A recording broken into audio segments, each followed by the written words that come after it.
একদিন এক সাধারণ ছেলে হঠাৎ একটা রহস্যময় জগতে চলে যায়। অদ্ভুত ব্যাপার হলো এখানে বিনা খরচে বিয়ে করা যায়, কিন্তু সমস্যা হলো সব কনেরাই শক্তিশালী নারী যোদ্ধা। তাই সবাই ভয় পেয়ে পিছু হটলেও এই ছেলেটা একটু ভয় পায় না।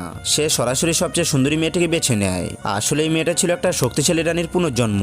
প্রথমে ছেলেটি ভেবেছিল সে ভাগ্যবান, কিন্তু হঠাৎ হাজির হয় গোষ্ঠীর বড় ভাই। সে বলে এই মেয়েটা আমার চাই। ছেলেটা জবাব দেয় এটা আমার স্ত্রী।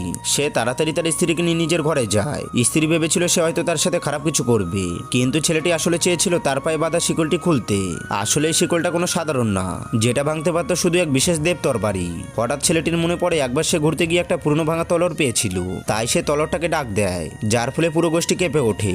সবাই ভাবে আমাদের বহু বছর ধরে ঘুমিয়ে থাকা পবিত্র তলোয়ার আবার জেগে উঠেছে।